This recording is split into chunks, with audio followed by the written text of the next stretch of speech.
Once again, what is up with the reviews for Squid Game? Season 3 is being completely torn to shreds by some fans, and I still have no clue why. What I viewed as a gut-punchingly accurate view of greed and its uncomfortable effects on humanity, everyone else cried, "The baby?"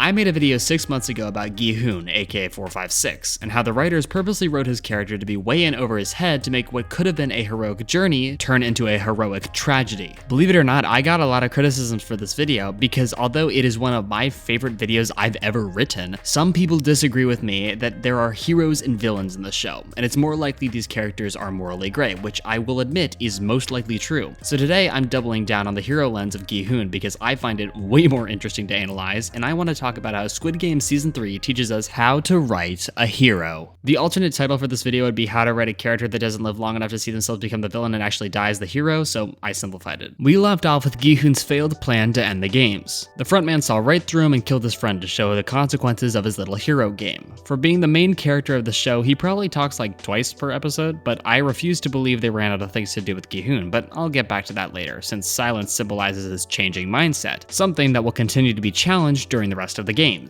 I also believe that every 2 episodes in this season is a two-parter, and that's how I'm going to treat it. Our first two-parter showcases what definitely is the start of Gi-hun's villain arc, with the question of who's at fault for the death of almost everyone that fought the guards. It's drawn to the conclusion that it's either Dae-ho because he got scared and couldn't bring the magazines back, or Gi-hun because it was his plan. Gi-hun's first test this season was how he dealt with who's at fault, since throughout episode 2, he was desperately looking for Dae-ho so that he can get justice for all the people he believes he indirectly killed. I'm not going to pretend we don't know how the series ends. Gi-hun will sacrifice himself for the future generation, but how was he even able to avoid becoming the next frontman if his views on humanity became bleaker after his failed plan? He does end up killing Dae-ho, but he admits to himself that it's his own fault, not Dae-ho's. His first test reveals that Gi-hun's thirst for justice was more like shifting the blame, and with all the guilt that Gi-hun bears, this is when his villain arc began. Gi-hun almost gave in to killing Sang-woo during season 1, but backed down because he was reminded by Se-byok that this wasn't him. The sad reality is that Jung-bae was the only person that could have helped Gi-hun spare Dae-ho, but he's gone.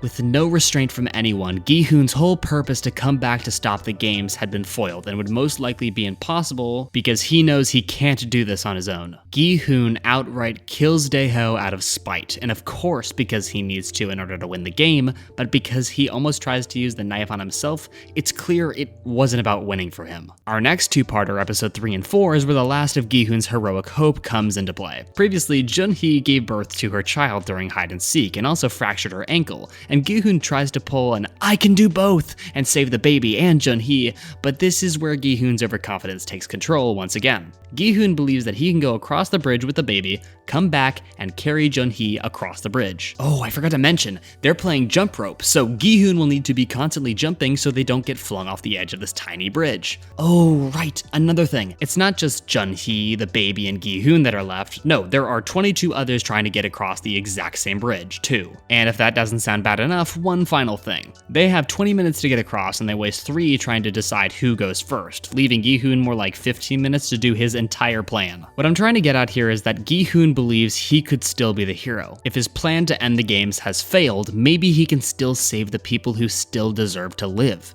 Surprise, surprise, Gi-hun does not save Jun-hee, and instead, she decides to go out her own way. This could be interpreted as the writers giving up and just not letting Gi-hun learn his lesson. Honestly, the people who believe there are no heroes and villains in this show are right, but it doesn't mean Gi-hun is a horribly written character. It's because he hasn't learned what an actual hero does, and his mistake of desperately trying to be one has only led to the inevitable deaths of people around him feeling sadder. He may have saved a lot of people during red light, green light earlier, but his knowledge of being in the games before made others vote to stay in order to rack up the prize, since some viewed him as a living cheat sheet. Gi-hun's heroic actions have very small lasting impacts on the games because he seems to dig a deeper and deeper hole for himself the more he tries to be a hero. Now, at the very end of episode 4, Gi-hun is given the same chance In-ho got. His objective would be to kill everyone while they're sleeping in order to split the money between the baby and Gi-hun, since the last game couldn't be played with 2 people. At the start of episode 5, this was the deciding factor of whether Gi-hun would become the villain or not, since we find out that In-ho followed through during his time in the games and killed everyone else in order to win, but Se-byok's advice from all those years ago came back in order to remind Gi-hun once again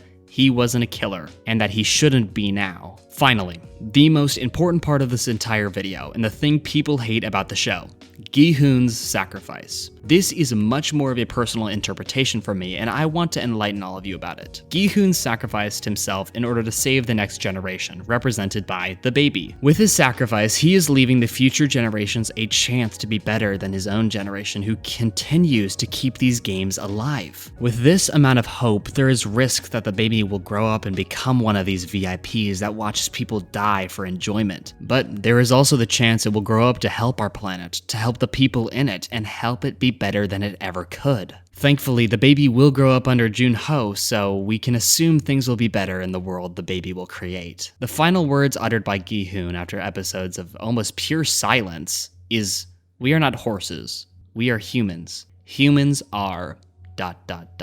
It's purposeful that Gi-hun didn't talk much throughout the season because it makes his words more powerful, especially his final ones. It is also purposeful that he is staring right at you, because this message is for you.